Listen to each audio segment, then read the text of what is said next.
అందరికీ వందనాలండి. ఈరోజు ప్రత్యేకంగా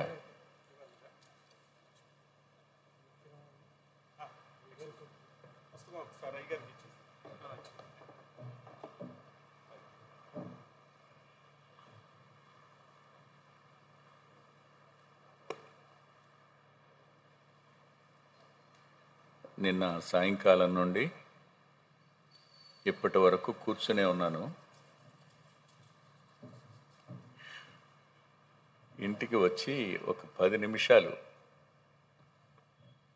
నడుము వాల్చాను. నిద్ర కాదు, అంతసేపు కూర్చుంటే బ్యాక్ పెయిన్ వస్తుందని 10 మినిట్స్ ఆర్ 15 మినిట్స్ మాత్రమే అలా పండుకున్నాను. లేచాను, ఇంకా అక్కడి నుంచి బయలుదేరితే రతన్ రాజు గారి ఫోను, ఆ తర్వాత రతన్ రాజు అబ్బాయి ఫోను, ఆ తర్వాత న్యూటన్ బాబు అన్న ఫోను. నాకేమో టెన్షన్ వచ్చేస్తుంది, లేట్ అయిపోయినానని. తీరా ఇక్కడికి వచ్చేటప్పటికి ప్రశాంతంగా ఉందన్నమాట వాతావరణం. ఎక్కడ నా మీద రతన్ రాజు గారి కోపం వస్తుందో అనుకుంటూ వచ్చాను. నేను అంత కూల్గా ఉంది, దానికోసం సంతోషం. నేను కొద్ది మాటలు మాత్రం చెప్తాను, ముగిస్తాను త్వరగానే. హెబ్రీ పత్రిక 11వ అధ్యాయం. హెబ్రీ పత్రిక 11వ అధ్యాయం మొదటి వచనాన్ని చదువుతాను. విశ్వాసం అనున్నది నిరీక్షింపబడి వాటి యొక్క నిజస్వరూపమును, అదృశ్యమైనవి ఉన్నవనుటకు రుజువునై ఉన్నది. 2వ వచనం, దానిని బట్టియే పెద్దలు సాక్ష్యం పొందిరి. దానిని బట్టియే పెద్దలు సాక్ష్యం పొందిరి. చిన్న ప్రార్థన చేసుకుందాం. ప్రేమగల మా ప్రియ పరలోకపు తండ్రి, జీవాధిపతి, దయగలిగిన మీ పాదాల సమీపానికి మరోసారి మీ ప్రియకుమారుడు మా రక్షకుడు అయిన యేసుక్రీస్తు ప్రభువారి అతి పరిశుద్ధ నామంలో రావడానికి మీరిచ్చిన ఈ సమయం కొరకు, నిర్భయమైన ప్రవేశం కొరకే కృతజ్ఞత చెల్లిస్తున్నాం. ప్రత్యేకంగా ఈ దిన సమయాన్న రాయబారి కలం పత్రిక నుండి సంపాదకీయాలలో మరి విల్సన్ గారు రాసిన వాటిని పుస్తకంగా ప్రచురించడం, దాన్ని ఆవిష్కరించే అవకాశం నీ దాసునికి ఇచ్చినందుకు రుణస్థుడని చెప్తున్నాను. ఇది మీరు నాకు ఇచ్చిన భాగ్యంగా భావిస్తున్నాను. అనేక మందిని దర్శించి, ఆదరించి, బలపరిచి, ప్రోత్సహించి, హెచ్చరించినటువంటి ఆ సంపాదకీయాలను ఒక చోటకి చేర్చి చేసినటువంటి ఈ ప్రయత్నం కొరకు కృతజ్ఞత చెల్లిస్తూ, ఈ మాటలు మాట్లాడడానికి నీ దాసుని మీ ఆత్మచేత నింపండని, బలపరచండని యేసుక్రీస్తు ప్రభు వారి పేరిట ప్రార్థిస్తున్నాం తండ్రి, ఆమేన్. హెబ్రీ పత్రిక 11వ అధ్యాయానికి మనం ఒక పేరు పెట్టుకుంటాం. ఏం పేరేది? పిలుచుకుంటాం ఆ పేరుతో, విశ్వాస వీరుల జాబితా అని. కానీ నేను మరో పేరు పెట్టాలనుకుంటున్నాను. 12వ అధ్యాయం 1వ వచనంలో సాక్షి సమూహం అని ఉంది. సాక్షి సమూహపు జాబితా కూడా ఇది. ఈ సాక్షి సమూహపు జాబితాలో ఆయన విశ్వాసాన్ని గురించి మాట్లాడుతున్నాడు. నేను మిమ్మల్ని అడిగే ప్రశ్న ఏమిటంటే, వీరు విశ్వాస వీరులే కదా? సాక్ష్య సమూహంలో ఉన్నవారు విశ్వాస వీరులే కదా? ఈ విశ్వాస వీరులు వరాలను బట్టి వీరులయ్యారా, ఫలాలను బట్టి వీరులయ్యారా?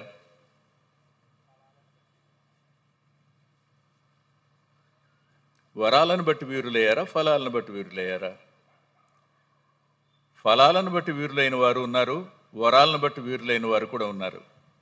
కానీ విచిత్రం ఏమిటంటే, ఫలాలను బట్టి వీరులైన వారి పేర్లు నమోదు చేయబడ్డాయి, వరాలను బట్టి వీరులైన వారి పేర్లు నమోదు కాల. అది ఆశ్చర్యం.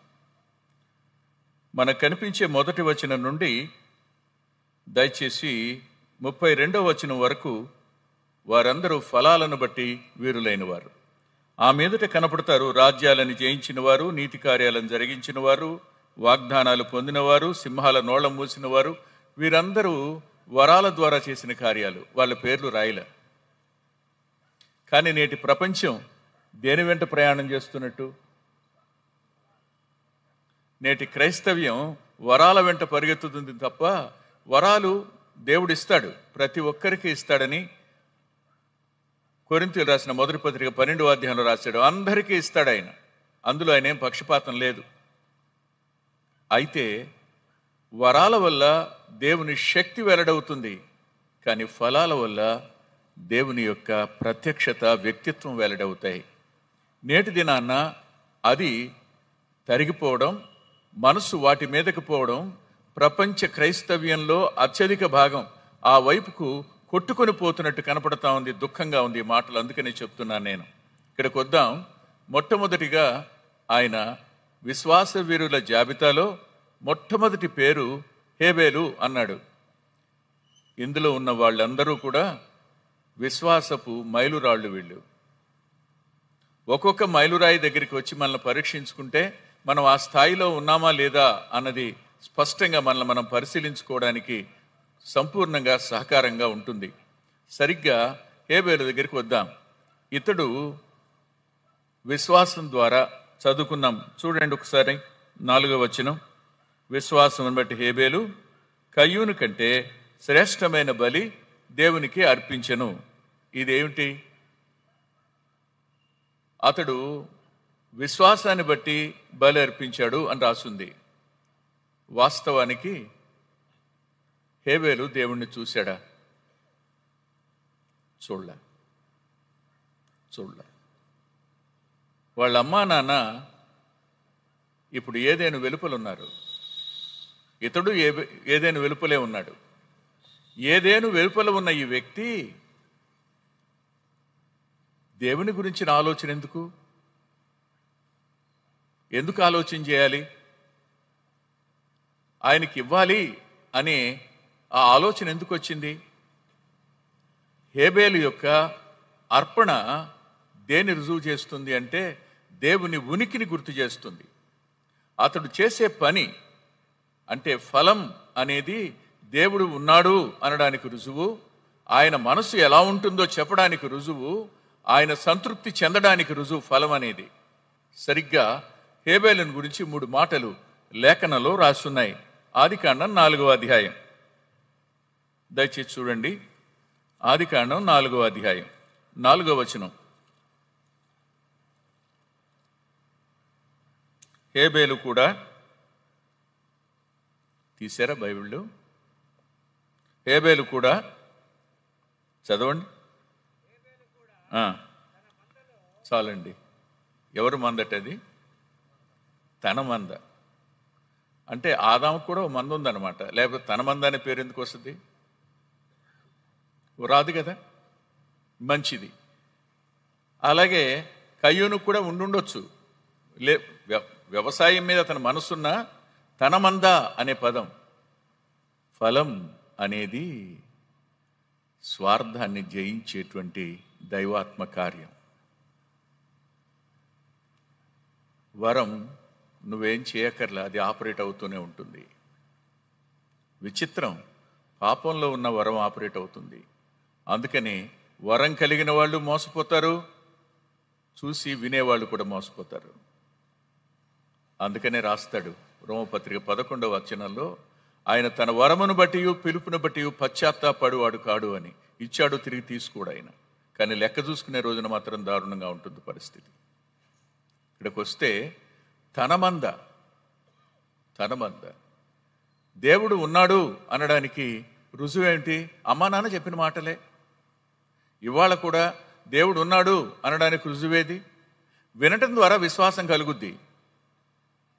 మనం అదృశ్యుడైన దేవుని గురించి వింటున్నప్పుడు పరిశుద్ధాత్మ దేవుడు కార్యం చేస్తాడు. అంతరంగంలో మనకు విశ్వాసం ఏర్పడుతుంది ఆయన మీద. అదే విశ్వాసం హేబేల్లో ఏర్పడింది.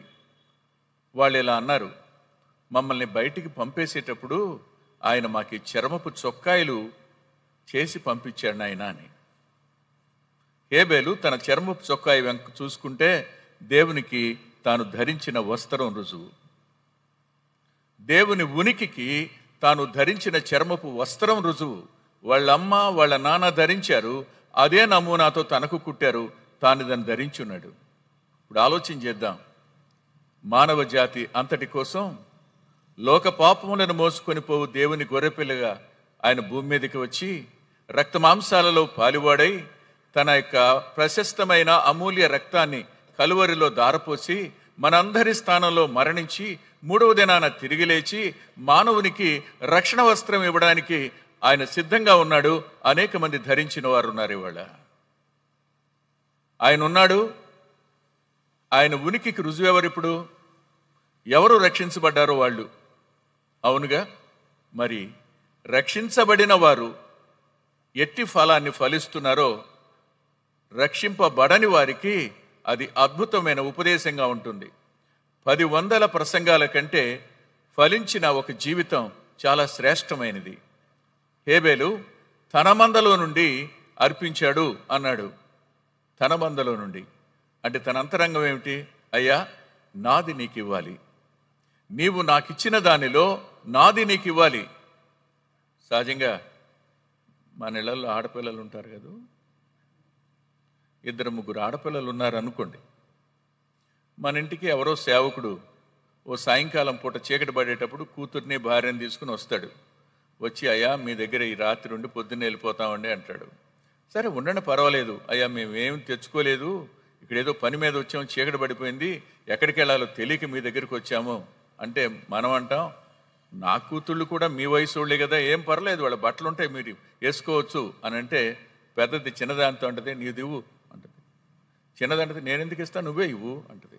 ఇంతకు వీళ్ళయ్యా బట్టలు ఎవరు కొన్నారా? కొన్నదేమో నాన్న, ఇమ్మన్నది నాన్న. ఇప్పుడు వీళ్ళిద్దరి మధ్యలో గొడవ ఏంటి? నాది నాది నాది. ఇంతెందుకు ఆ ఇద్దరిలోనే, నా చెప్పులు నువ్వు ఎందుకు వేసుకున్నావు, నా చున్ని నువ్వు ఎందుకు వేసుకున్నావు అంటారు వీళ్ళు. అవునుగా.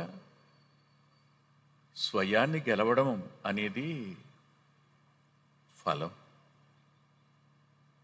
స్వయాన్ని గెలవని వాడెవడు తన బ్రతుకులో ప్రభువుని చూపించలేడు, సాధ్యం కాదు. అందుకనే పౌలు గారు మాట్లాడుతూ నో లాంగర్ ఐ అంటాడు, ఇక జీవించేది నేను కాదు. ఎంత చక్కటి మాట. రక్షింపబడిన మనం ఇట్టి జీవితాన్ని జీవిస్తూ ఉండుంటే లోకానికి ప్రసంగం అక్కర్లా, ప్రభు మన బ్రతుకులో కనిపించేవాడు. పౌలు గారు అంటాడు, తన ప్రియకుమారుణ్ణి నా యందు బయలుపరచనుద్దేశించినప్పుడు అంటాడు. అది పౌలు గారి యొక్క జీవిత లక్ష్యం. నాలో తన ప్రియకుమారుని చూపించాలని తండ్రి అయిన దేవుడు అన్నాడు, అనుకున్నాడు. ఈ రికగ్నిషన్ అనేది పౌలులో ఉంది. మంచిది. అతడు తన మందలో నుంచి ఇచ్చాడు. ఇచ్చిన తర్వాత ఏం చేశాడని రాశాడు? తొలుచూలు పుట్టినవి అన్నాడు. తొలుచూలు పుట్టినవి అంటే అర్థం ఏంటి? మీరే ఆలోచించండి. 190 మంది ముందు పుట్టిన వాళ్ళు బలంగా ఉంటారు, ఎక్కడో రేరుగా ఉంటారులేండి. ఆఖరి పుట్టిన వాళ్ళు బలంగాను, ముందు పుట్టిన వాళ్ళు బలహీనంగా ఉండే కేసులు చాలా తక్కువ ఉంటాయి. ఇక ఎవ్వరూ లేకుండా ఒక్కడే పుట్టినవాడు నాలాగా ఉంటాడు, మీరేం ఆలోచించక్కర్లా. కాబట్టి ముందు పుట్టినది అనగానే లేవియాకాండం 3వ అధ్యాయంలో తొలుచూలివి నావి అంటాడు. హేబేలు తొలుచూలివి దేవునికి ఇవ్వాలి అన్నాడు. దేవుడు కూడా అన్నాడు తొలుచూలు నావేనని. ఆలోచిద్దాం. అంటే ఏం చేశాడు?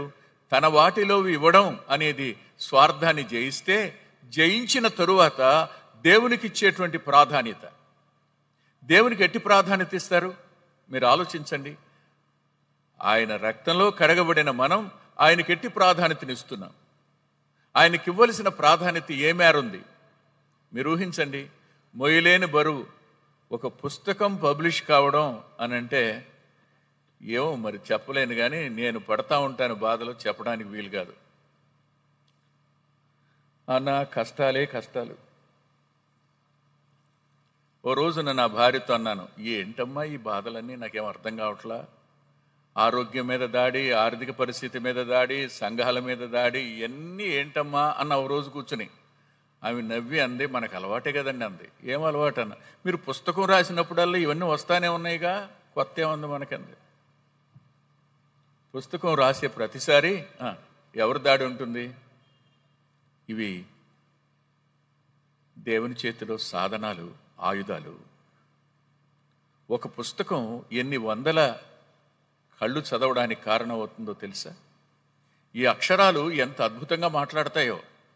ప్రతి అక్షరంలో నుంచి దేవుడు తన ఆత్మ ద్వారా ఒక్కో అంతరంగాన్ని తాగుతున్నప్పుడు వారిలో జరిగే మార్పు కానీ, వారిలో వచ్చే ఉద్యమం కానీ, వారిలో వచ్చే హెచ్చరిక, ఇవన్నీ జ్ఞాపకం చేసుకుంటే పుస్తకం సామాన్యమైంది కాదు కదా. ఆలోచిద్దాం. మనం దేవునికి ఇచ్చే ప్రయారిటీ, నేనైతే ఒకటే అనుకున్నా, చనిపోయేలోగా ఆంధ్ర క్రైస్తవ వాటి కొంత వాంగ్మయం ఇచ్చి వెళ్ళిపోవాలి. ఇంతకు మించి నేనేం కోరుకోలే. అందున ఒకరోజు అడిగాను ఇటగే అసెంబ్లీలో, మీకు దేవుని భక్తుల పేర్లు తెలుసా అంటే వాళ్ళు తెలుసు అన్నారు. చెప్పండి అన్న. ఎందుకు లేరు? William Carey, George Muller, David Livingstone. ఇంకా చెప్పండి అన్న. ఇంకెందుకు లేరు? చెప్తా ఉండండి. డేవిడ్ బ్రైనార్డ్, ఇంకా చార్లెస్ స్పర్జన్. నేను అన్నాను, భారతదేశంలో ఎవరు లేరా అన్న. ఎందుకు లేరు? ఉన్నారన్న. చెప్పండి అన్న. సాధు సుందర్ సింగ్, ఇంకా సహోదరుడు బక్ సింగ్, ఇంకా లేదు. అప్పుడు ఏడుపు వచ్చింది. నిజంగానే భారతదేశంలో, ఆంధ్రప్రదేశ్లో దేవుని కొరకు త్యాగసహితమైన జీవితం జీవించి నమ్మకంగా తమ పనిని ముగించిన ఎంతోమంది విశ్వాస వీరులు ఉన్నారు. వాళ్ళందరినీ గురించి రాసేవాళ్ళు లేకపోవడాన్ని బట్టే కదా వాళ్ళ ప్రపంచానికి పరిచయం కాలేదు. ప్రభా, నువ్వు అనుమతినిస్తే, నువ్వు రాయడానికి నాకు శక్తినిస్తే నేను రాస్తానయ్యా అని అడిగాను. అప్పుడు నాకు ఆయన అనుమతించాడు. దానివల్ల రాయడం ప్రారంభించాను. ఇప్పటికీ చాలామంది జీవితాలు రాయడం జరిగింది. ఒకటే, ఆయనకు మనం ఇచ్చే ప్రాధాన్యత. నేను గణపరుచుకోవడానికి చెప్పటం లేదు, కానీ నా వయసు 61కే ముగిసిపోద్దని ఆలోచించా. 61 తర్వాత ఉండడం క్షేమం కాదనుకున్నా నేను. కానీ 61 వరకు ఒకటి చెప్పగలను, రోజులో 2 లేదా 3 గంటల నిద్ర ఉంటే ఎక్కువ నాకు. మీటింగ్ నుంచి వచ్చి రాత్రి 12 గంటలకు కూర్చుంటే 4-5 వరకు రాసి పండుకుంటే 6:30కు మళ్ళీ లేవడం, మళ్ళీ పని. 4 గంటలకు పండుకుంటే 6 గంటలకు లేవడం. 2 అవర్స్ 3 అవర్స్, ఇంతకు మించి లేదు. అంటే నేను ఎక్కువ చేశానంటలా. కానీ మనం చదువుకుంటున్న పుస్తకాలు ఉన్నాయే, దీని వెనక ఎన్ని నిద్రలు మానిన రాత్రులు ఉన్నాయో, వారు ఎంత కన్నీరుందో, ఎంత కష్టం ఉందో, ఎంత ఆవేదన ఉందో మనం ఆలోచించాలి. అదంతా ఏమిటో తెలుసా? దేవునికి వారిచ్చిన ప్రయారిటీ, దేవునికి మనం ఇచ్చే ప్రాధాన్యత. అది దేవునికి మనం ఇచ్చేటువంటి ఆకలి తీర్చే ఫలం లాంటిది. సరిగ్గా తొలుచూలు వాటిని అన్నాడు, ప్రయారిటీ ఇచ్చాడు. అందులో మళ్ళీ ఆలోచించాడు, వేరు చేశాడు. 100 వచ్చినాయి అనుకోండి, అందులో నుంచి ద బెస్ట్, శ్రేష్టమైనది దేవునికి ఇవ్వాలి కదా, శ్రేష్టమైనది దేవునికి ఇవ్వాలి. మీరు నవ్వుకోనంటే ఒక మాట చెప్తా.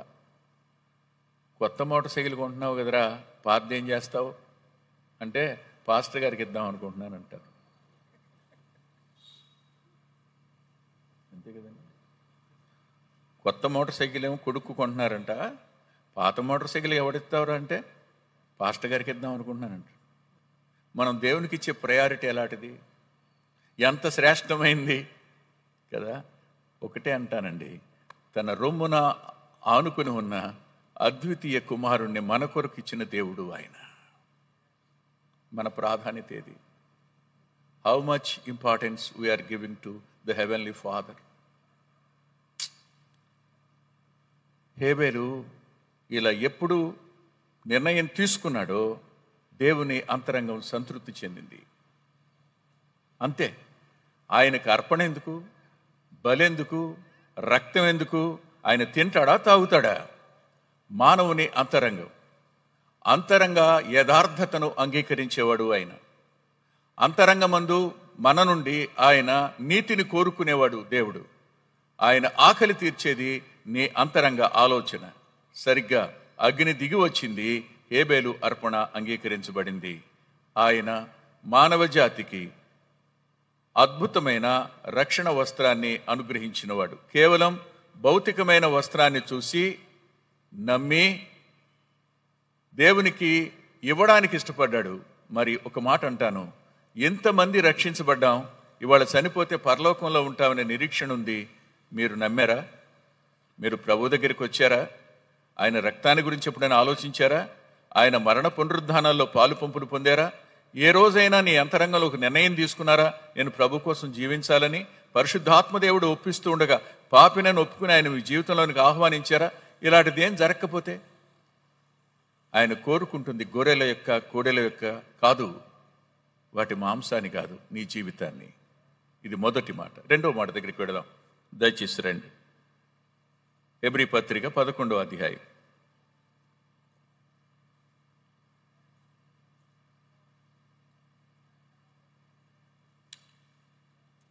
అధ్యాయం. దయచేసి 5వ వచనం. విశ్వాసమును బట్టి హానోకు మరణము చూడకుండా కొనుపోబడెను. అతడు కొనుపోబడక మునుపు దేవునికి ఇష్టుడై ఉండెనని సాక్ష్యము పొందెను. కాగా దేవుడు అతని కొనుపోయెను గనుక అతడు కనపడలేదు. రెండవ వ్యక్తి ఈ విశ్వాస వీరుల జాబితాలో మనకు కనిపించేది హానోక్. మనకు హానోకు అనగానే అందరికీ కంటతా వచ్చిన మాట అతడు దేవునితో నడిచాడు అన్నమాట. అది ఆదికాండంలో రాయబడిన మాట, మనకు బాగా పరిచయమైన మాట. 5వ అధ్యాయంలో ఉంది, 21వ వచనం నుంచి రాసి ఉంటుంది. అవుదాం ఇక్కడ ఒక మాట. దేవునితో నడవడం అంటే మన అభిప్రాయం ఏంటి? నేను చాలా చిన్నపిల్లాడిని. నాన్న రైల్వేలో పనిచేశారు. అదొక పల్లెటూరు. మా రైల్వే క్వార్టర్స్ ముందుకి ఒక ఆయన వచ్చేవాడు. కాస్త అంత ఉండేవాడు, ఎర్రగా ఉండేవాడు, తెల్లటి పంచ, తెల్లటి లాల్చి, తెల్లటి కండవా వేసుకుని వచ్చేవాడు. ఆయన ఎవరో పిలిచేవారు కాదు, ఆయనే వచ్చేవాడు. సరిగ్గా క్వార్టర్స్ ముందు కూటం పెట్టేవాడు. డ్రమ్ ఒకటి తెచ్చేవాడు, పెట్రోల్ ఆక్సైడ్ తెచ్చేవాడు, కొడుతుండేవాడు. పిల్లలం కదా మేమంతా వెళ్ళేవాళ్ళం, పెద్దోడు కూడా వచ్చి కూర్చునేవాళ్ళు. ఏం అర్థం అవుద్ది? ఆయన ఏదో చెప్తుంటేవాడు. చెప్తూ ఏం చెప్తున్నాడంటే, దేవుడు హానోకు అంటూ చెప్తూ హానోకు దేవునితో నడిచాడు అన్నాడు. ఇది నేను ఇలా ఆలోచిస్తున్నా, నడుస్తారనమాట. స్నేహితులు నడిచినట్టు నడుచుంటారనమాట, నాన్న కొడుకు నడిచినట్టు నడుచుంటారు, అమ్మ కూతురు నడిచినట్టు నడుచుంటారు అని అనుకుంటున్నా. దేవుడు వచ్చి హానోక్ అనేవాడంట. ప్రభు రెడీగా ఉన్నాననేవాడంట. హానోకు బయటకు వచ్చేవాడంట. ఇద్దరు నడుచుకుంటే చాలా దూరం వెళ్ళేవాడంట. వెళ్ళిన తర్వాత హానోకు చీకటి పడుతుంది, లేకపోతే వెళ్దాం అని మళ్ళీ డ్రాప్ చేసి, మరి వెళ్ళరానా, రేపు వస్తాను, రెడీగా ఉంటాను ప్రభు అనేవాడంట. నేను నిజంగానే అటువంటి జరిగింది కాబోలనుకుంటున్నాను. నాకేం తెలియదు కదా, చిన్నవాడిని. 2వ రోజు అంతే, 3వ రోజు అంతే, ఇన్ని సంవత్సరాలు అంతేనంట. నడిచిన తర్వాత ఒక రోజు ఇద్దరు ఊరు దాటారట, అడవి దాటారంట, కొండలు దాటారంట. చాలా దూరం వెళ్ళిపోయిన తర్వాత హానోకు చాలా దూరం వచ్చేసేవుగా, ఇంకేం వెళ్తావులే, వచ్చేస్తావా నాతో అంటే, సరే ప్రభా పద వచ్చేస్తానన్నా అంటే వెళ్ళిపోయాడు. చిన్నోడిని ఆలోచించా, దేవునితో నడిస్తే తీసుకెళ్ళిపోతాడనమాట. దేవునితో నడిస్తే తీసుకెళ్ళిపోతాడనమాట, మనల్ని ఇంట్లో ఉంచడనమాట. అంతేగా ఆలోచన. కానీ అది కాదు కదా దేవునితో నడకంటే ఏంటో. ఎవరు రక్షణ వస్త్రాన్ని ధరించిన వాళ్ళుగా ఉంటారో వారు ఎలాంటి జీవితాన్ని జీవించాలని కోరుకుంటారు? ప్రభు కోరుకుంటాడు. ఆలోచిస్తే యోధా పత్రికలో హానోకు దేవునితో నడిచిన విధానం రాయబడింది. దయచేసి చూడండి, ప్రకటన గ్రంథానికి ముందుంటుంది.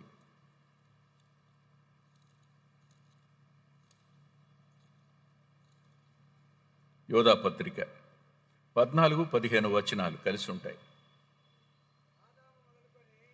ఆదాము మొదలుకొని 7వ వాడైన హానోకు కూడా వీరిని గురించి ప్రవచించిట్లనెను, ఇదిగో అందరికీ తీర్పు తీర్చుటకు వారిలో, ఆగండి, విచిత్రం, అందరికీ తీర్పు తీర్చడానికి వారిలో భక్తిహీనులందరూ భక్తిహీనముగా చేసిన వారి భక్తిహీన క్రియలు. ఆగండి, ఇప్పుడు వారు అంటున్నాడు. వారు ప్రపంచాన్ని 2గా విభాగించాడు. అప్పటికి ప్రపంచం ఉందా? 7వ వాడు కదైనా. దూరంగా వెళ్ళిపోయిన కయ్యూను కుటుంబం. కానీ ఏమంటున్నాడు ఆయన? భక్తిహీనులు, భక్తి గలవారు అనే 2 వర్గాలు చేసి, భక్తిహీనులు వారు అన్నాడు. తాను భక్తిహీనుడు కాడు. జ్ఞాపకం చేసుకోండి, ఒక వ్యక్తి తనను తాను సజీవ యాగంగా దేవునికి అర్పించుకోగలగడం, అదే కదా రోమపత్రిక 12వ అధ్యాయం. సమర్పించుకోవడం అనేది భక్తి. భక్తి అనే మాటకు యథార్థమైన అక్షరార్థమైన అర్థం ఏమిటంటే నువ్వు ఎవరిని సేవిస్తున్నావో, ఎవరిని ఆరాధిస్తున్నావో, ఎవరి భక్తిపరుణ్ణి అనుకుంటున్నావో అలా నువ్వు ఆరాధించే వ్యక్తిలాగా జీవించే ప్రయత్నాన్ని భక్తి అంటారు. అది గాడ్లీనెస్ అంటే. హానోకు భక్తిహీనుల నుండి వేరయ్యాడు. భక్తిహీనులతో మమేకం కాల, భక్తిహీనులతో కలిసిపోలా. భక్తిహీనత ఏమిటో గుర్తించాడు. భక్తిహీనులకు వేరుగా ఉండడం, సపరేషన్ అనేది హానోకు జీవితంలో కనిపిస్తుంది. రక్షించబడి నేను రక్షణ వస్త్రం కలిగిన వాడిని అనుకున్న ప్రతి వ్యక్తి ప్రత్యేకించుకున్నవాడిగా బ్రతకడం. ప్రత్యేకించుకోవడం అంటే ఇప్పుడున్న అర్థాలు మారిపోయినాయి. ప్రత్యేకించుకోవడం అనేది పరిశుద్ధంగా బ్రతకడం అని అర్థం, ప్రభువులాగా జీవించడం అని అర్థం. అలా ప్రత్యేకించుకున్నాడు. భక్తిహీనత నుంచి ప్రత్యేకించుకున్నాడు. నెంబర్ 1. నెంబర్ 2 ఏం రాశాడు అక్కడ? వారి భక్తిహీనమైన క్రియల నుండి ప్రత్యేకించుకున్నాడు. భక్తిహీన క్రియల నుంచి. ఇవాళ సీరియల్ చూడలేనేమో. ఎంతమంది మనసు బాధపడతా ఉండదు ఇక్కడ కూర్చొని కదా. ఈ ఒక్క సీరియల్ చూసిన తర్వాత మానేస్తానక్క. మానేశారా? మానగలిగారా? మనం ఆ భక్తిహీన క్రియలలో పాలు పంపులు పొందుతున్నప్పుడు మనలో ప్రభు లోకానికి ఎలా కనపడతాడు, వాళ్ళు ఎలా రక్షించబడతారో చెప్పండి.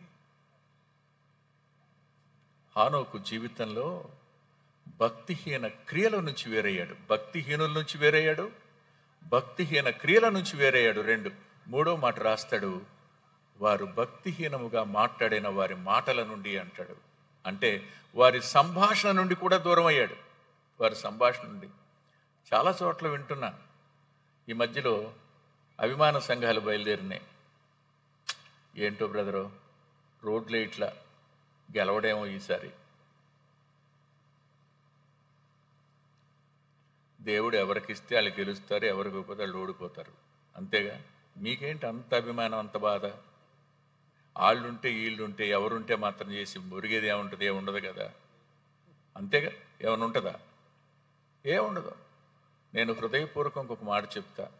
ఏ పార్టీ అయినా మైనారిటీలని చంపితే ప్రభుత్వానికి వస్తామంటూ వదిలిపెడతారా? ఎట్టి పరిస్థితులు వదిలిపెట్టరు. అధికారం ముఖ్యం వాళ్ళకి, అంతవరకే. జ్ఞాపకం పెట్టుకోండి. మనం సంభాషణలో నడుస్తున్నప్పుడు, కూర్చున్నప్పుడు, ప్రయాణిస్తున్నప్పుడు వాళ్ళు మాట్లాడితే వాళ్ళకంటే ఎక్కువ మనం ఎగ్జిబిట్ చేస్తుంటాం. నాకు బాగా తెలుసు బ్రదర్, వాళ్ళు తెలుసు, వాళ్ళ నాన్న తెలుసు, వాళ్ళ తాత తెలుసు, మనం మాట్లాడుతుంటాం. ఎందుకు వచ్చింది తిప్పలు మాట్లాడడం? ఇవన్నీ చెప్పండి. రక్షించబడిన వాడు 3 అంతల ప్రత్యేకించుకున్న అనుభవం హానోకులకు కనిపించింది. ఇది ఏమనాలి? దేవుడు ఉన్నాడు రుజువో, దేవుడు ఉన్నాడు అనడానికి అతని జీవిత విధానం రుజువు. మన జీవిత విధానం కూడా దేవుడు ఉన్నాడు అనడానికి రుజువై ఉండుంటే ఈ పాటికి మన ఇంట్లో ఇంకా రక్షించబడవలసిన వారు ఉండేవారు కాదేమో. ఇందాక అన్న ప్రభుదాస్ గారి గురించి మాట్లాడుతున్నప్పుడు నాకు సంఘటన గుర్తొచ్చింది. ఆయన లైఫ్ రాయడానికి నేను పులివెందులు వెళ్ళాను. పులివెందులు వెళ్ళినప్పుడు అక్కడ ఉన్నటువంటి బ్రదర్ అసెంబ్లీ పెద్దలు నన్ను తీసుకుని పురుషోత్తమ రెడ్డి గారిని ఆయన దగ్గర తీసుకెళ్లారు. ఆయన ఒక చిన్న గదిలో ఉంటున్నాడు. రెండయ్యా రెండు అన్నాడు. కూర్చున్నాడు, మాట్లాడుతున్నాడు. నేను మాట్లాడుతూ నేను నోట్బుక్ పెట్టుకుని ఆయన చెప్పింది రాసుకుంటూ ఉండగా, అయ్యా రేపు బలపనూరు వెళదామా అన్నాను. బలపనూరు అంటే వైఎస్ వాళ్ళ తాతల ఊరు, అది స్వగ్రామం. అలాగేనయ్యా రేపు మీరు 10 గంటలకల్లా వచ్చేయండి, వెళ్దాం అన్నాడు. నేను మీటింగ్ చూసుకుని పొద్దున్నే బయలుదేరి 10 గంటలకల్లా సంఘ పెద్దలను తీసుకుని ఆయన దగ్గరికి వెళ్ళా. ఆయన అక్కడ లేడు, గది దగ్గర. బయలుదేరి వచ్చేటప్పటికి హాస్పిటల్ ఉంది. హాస్పిటల్ దగ్గరికి వెళ్దామంటే అక్కడ ఉంటారండి. తీరా వచ్చి చూస్తే డాక్టర్ పురుషోత్తమ రెడ్డి సూపరింటెండెంట్ అని రాసుంది. ఎవరో సామాన్యుడు కాబోలని నేను అనుకున్నా. పురుషోత్తమ రెడ్డి సూపరింటెండెంటా? వచ్చి అయ్యా వెంకటరత్నం గారు వచ్చారని చెప్పగానే గబగబా చిన్నపిల్లోళ్ళకి వచ్చాడు. అయ్యా వందనాలండి అన్నాడు. కూర్చున్నాడు. అయ్యా అడగండి అయ్యా చెప్తానన్నాడు. నాకు అప్పటికే కొంచెం గుండె జారింది కిందకి. అయినా సరే రాస్తా అయ్యా అడిగా, వెంకంగా కనపడనివ్వకుండా అదేంటండి ఇదేంటండి ఎప్పుడు చదివారు, ఏ సంవత్సరం, ఎలా మీరు ఎలా ఆలోచించారు మీ అన్నయ్య గురించి అని అడుగుతూ వచ్చాం. బలపనూరు వచ్చాం. వాళ్ళ ఇంటికి తీసుకెళ్ళాడు. వాళ్ళ ఇల్లు చూపించాడు. రెండు అంతస్తుల మట్టి మేడది, అప్పటికి బాగుంది. అక్కడ నుంచి బయలుదేరి ప్రెసిడెంట్ గారి ఇంటికి తీసుకెళ్ళాడు.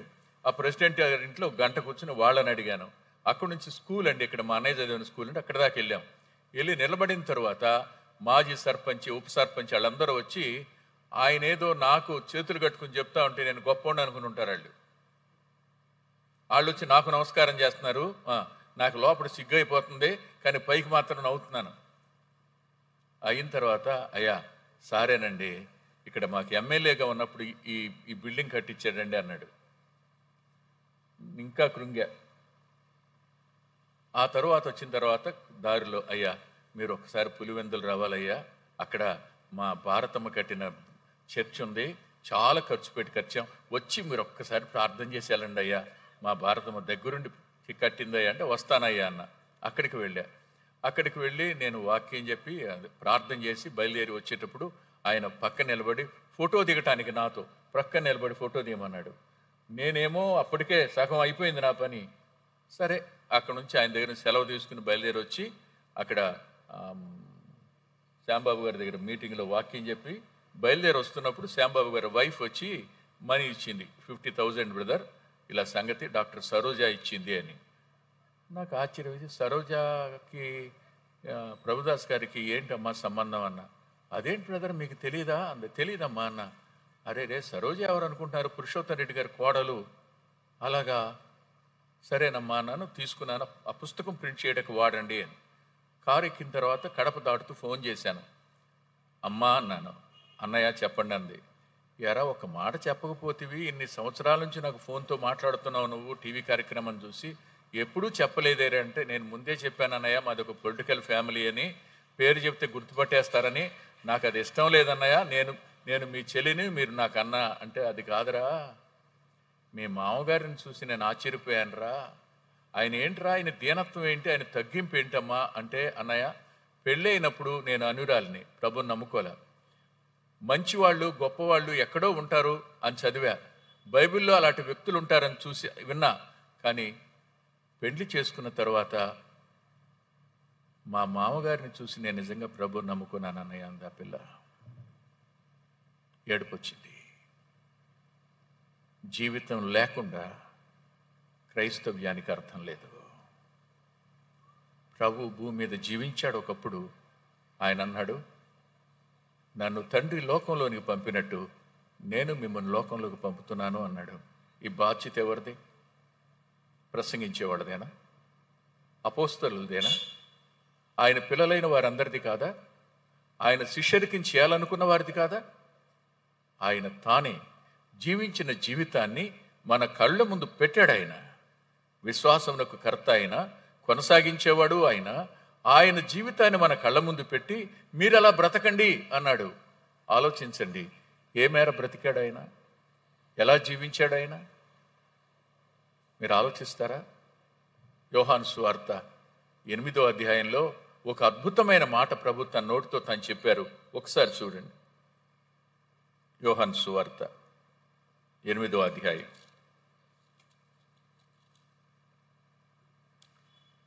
29వ వచనం.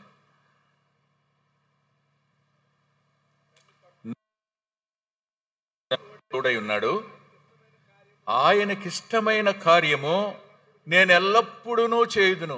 ఈ మాట అండర్లైన్ చేసుకోవాల్సిన మాట.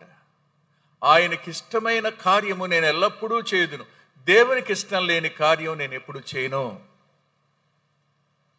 ఇది ఆయన జీవితం. ఆయనకిష్టమైన కార్యము నేను ఎల్లప్పుడూ చేయుదును. అలాంటప్పుడు దేవుని సన్నిధి దూరం ఎలా అవుతుంది? దేవుడు దూరంగా ఎలా ఉండగలడు? ఇమ్మానుయేలు అన్న మాట మనతో తానున్నాను అనే రుజువుని మన వ్యక్తిగత జీవితాల్లో ఆయన చూపించడా? ఖచ్చితంగా చూపిస్తాడు. ఇది రెండవ మాట. ఇక మూడో మాట చెప్పి ముగిస్తాను. దయచేసి చూడండి. మరలా తిరిగి హెబ్రీ పత్రిక వద్దకు రండి. 11వ అధ్యాయం. విశ్వాస ఫలం ఆయన జీవితం. ఆ తరువాత 7వ వచనం చూస్తే, విశ్వాసమును బట్టి నోవహు అది వరకు చూడని సంగతులను గుర్చి దేవుని చేత హెచ్చరింపబడి భయభక్తులు కలవాడై తన ఇంటి వారి రక్షణ కొరకు ఒక ఓడను సిద్ధము చేసెను. అందువలన అతడు లోకము మీద నేరస్థాపన చేసి విశ్వాసమును బట్టి కలుగు నీతికి వారసుడాయెను. ఆలోచిద్దాం.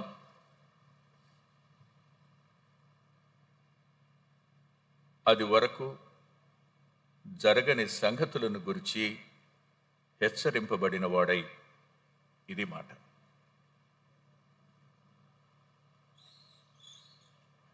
ఎవరు నమ్ముతారండి? 1, 2, 3 వస్తాయని, రెండో దెబ్బకి పిట్టల్లాగా రాలిపోతారని, మళ్ళీ 4వది రాబోతుంది అంటే ఎవడన్నా నమ్ముతాడా? దేవుడు ముందే చెప్పాడు తెగుళ్ళు వస్తాయని.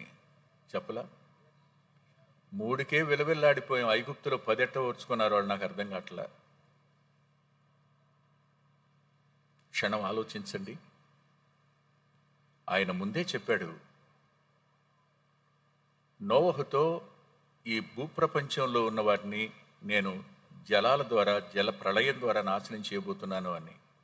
అదే ముందే చెప్పాడు. పేతురుగా రాసి పెట్టాడు. భూమియు పంచభూతములను మిక్కుటమైన వేండ్రంతో లయమైపోతాయని ముందే చెప్పాడు. భూమి తన ఆఖరి గడియ లెక్క పెట్టుకుంటుంది. అయిపోయింది, దాని టైం అయిపోవచ్చింది. అక్కడ మనం ఉన్నాం. దేవుడు తానే అతనితో ఓడకట్టు అన్నాడు. ఫలం అనేది త్యాగం మాత్రమే కాదు, ఫలం అనేది జీవితం మాత్రమే కాదు, ఫలం అనేది క్రియాత్మకమైంది. ఎక్కడ కడుతున్నాడు ఓడ? నోవహు ఇల్లు ఎక్కడ?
పాఠాలు చెప్పిన అనుభవం ఉంది. ఎక్కడెవరు మాట్లాడుకుంటే అక్కడికి వస్తుంది. నా కళ్ళు మంచివి కదని మీకు తెలుసు, ముందే చెప్పాను. జాగ్రత్తగా వినండి. అపహసించేవారు ఉన్నారు, కానీ నోవహు తనకు దేవుడిచ్చిన దాన్ని ఖర్చు చేయడానికి ఇష్టపడ్డాడు, కష్టపడడానికి ఇష్టపడ్డాడు. క్రియాత్మకమైనది క్రైస్తవ్యం అనేది. అది కేవలం బోధకు సంబంధించింది, థియరిటికల్ క్రిస్టియానిటీ కాదది. దేవుడు చేయబోతున్న వాటిని ముందుగా చెప్తే దానిని నమ్మాడు.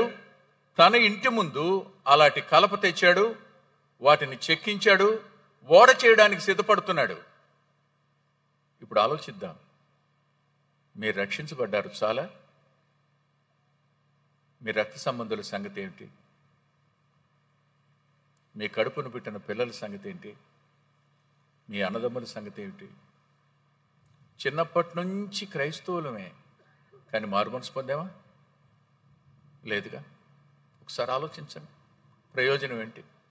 ఈ ప్రపంచంలో అత్యధికంగా నష్టపోయేది ఎవరు అంటే నాకు తెలిసి క్రైస్తవులు అనుకుంటూ మారుమనసు పొందిన వాళ్ళే. నీకు రక్షణ వస్త్రం ఇవ్వడానికి తన జీవితాన్ని త్యాగం చేసినవాడు, తానే రక్షణగా మనందరికీ అనుగ్రహించబడినవాడు ఆయన. తన ప్రాణాన్ని బలిగా పెట్టి చనిపోయి సమాధి చేయబడి 3వ దినాన తిరిగి లేచి నేటికి సజీవుడుగా ఉన్నాడు. అందరూ నవ్వి ఉంటారు, వస్తుందా ఇవాళ వర్షం అని. చూద్దాం, ఆయన చెప్తే ఆయన చెప్పినప్పుడు వస్తుందని. రేపు వస్తుందా, ఎల్లుండి వస్తుందా? రాలా. నవ్వి ఉంటారు. కానీ ఒకరోజు రాక తప్పిందా? ఖచ్చితంగా వచ్చింది. అంతే, ఒకానొక దినాన ఖచ్చితంగా ఆయన మధ్యాకాశానికి వస్తాడు, ఇందులో అనుమానం లేదు. అప్పుడు లోకం ఎలాంటి పరిస్థితులు గుండా వెళుతుందో లేఖనం చెబుతుంది. జాగ్రత్త సుమా, నేడు అనే సమయం ఉండగానే మీ జీవితాలని ప్రభువుకు అర్పించుకోండి. తలలు వంచండి, ప్రార్థన చేసుకుందాం.